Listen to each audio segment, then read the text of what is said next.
All right. We got the Toronto Raptors taking on the Portland Trailblazers. I have not watched this highlight yet. I love telling people that because I haven't. We'll be watching it for the first time, ladies and gentlemen. Hey! Down the lane is Aminu, I believe. Okay, McCullum. The Nisif Jurkic. So let's talk Toronto real quick. Toronto's in an interesting spot, right? So they're not pretty much stuck with this team. They're not going to get better. We seen Kyle Lowry in the playoffs last year against Cleveland. It was terrible. Let's not even sugarcoat stuff. It was terrible. Like, he's not getting better with age. I'm taking Isaiah Thomas over Kyle Lowry, 100%. So if that's the case, right? So that would mean in the second rounds, if the Raptors play Cleveland, they're going to lose. They were going to lose to LeBron anyway. I'm just talking about the point guard matchup because DeMar DeRozan flatfoot said, a good score by DeMar right there and one. But he flatfoot said, I can't guard LeBron James. Nobody can, right? So the Cavs were going to beat Toronto anyway. But let's talk about the point guards. If Kyle Lowry is not better than Isaiah Thomas, and Isaiah Thomas is going to eat him up if he comes back healthy. Oh, yeah, nice cut. Oh, that was a good cut by Damian Lillard, by the way. He made that play work. He got CJ that open look. Two guys followed Damian Lillard to the rim, and that left CJ McCollum open for three. But anyways, yeah, so if the Cavs are better than the Toronto Raptors at point guard, and Boston's better, that means they don't have a chance to get out of the second round. And I'm gonna be honest with you. So last year the Raptors played the Bucks in the first round, and they snuck by. I don't think they're beating the Bucks this year.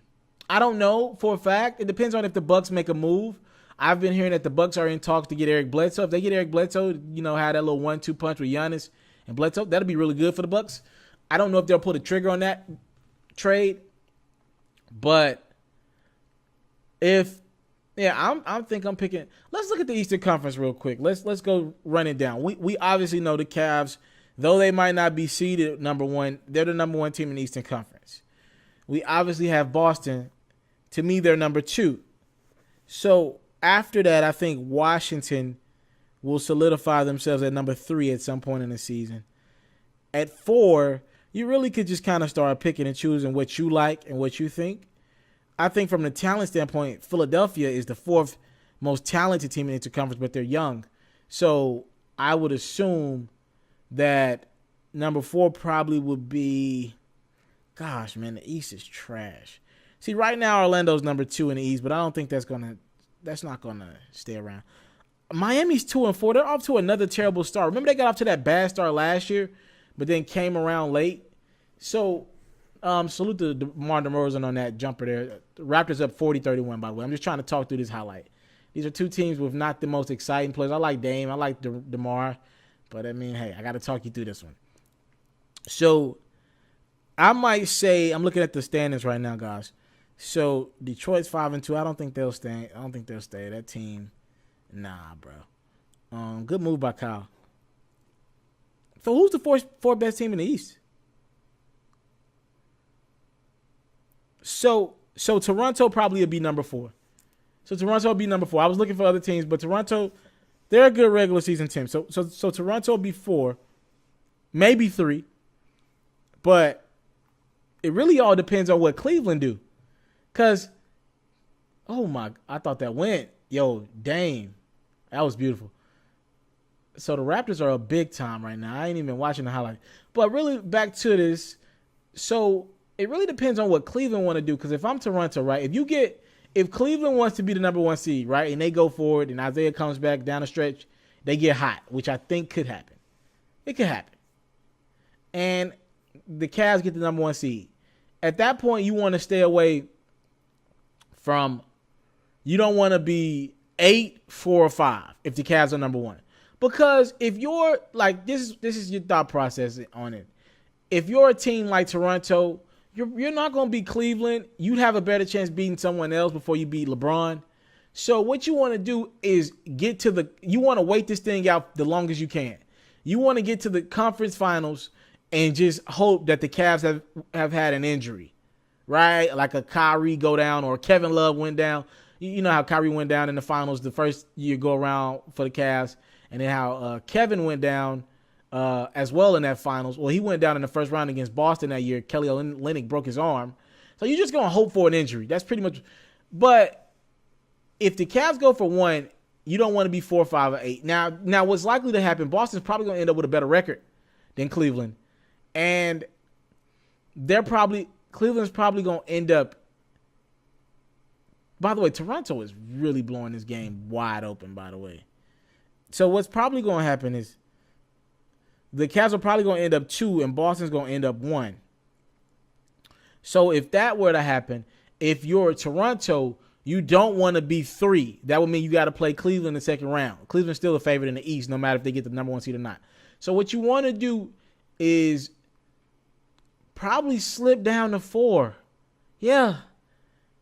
Play Boston in the second round and try your luck on a game 7 against Kyrie in Boston.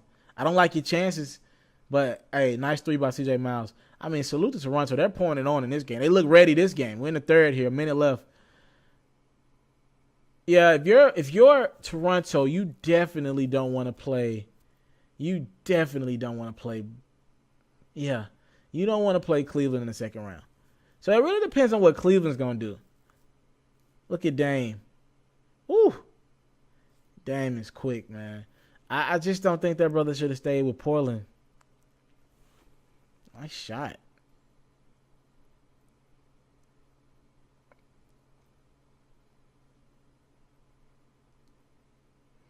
Ooh, Euro.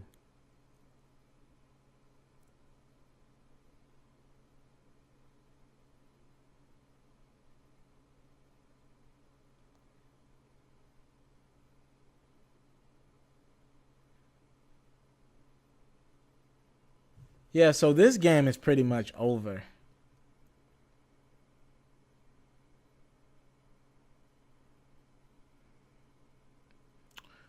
So what about Portland, guys?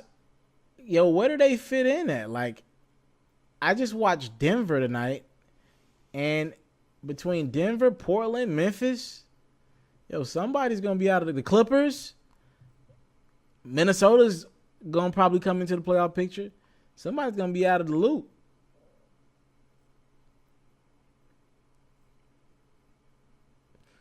You know what? I'm watching this game, and Toronto just wanted it better than what Portland did. They're winning all the hustle plays, all the 50-50 ones. Toronto just wanted this batter. It's too late to make a run now. Ed Davis for 2. Yeah, this game's over. Give him one, DeMar. That's his spot. He sold money from mid-range against everybody but Cleveland or whatever team LeBron's on.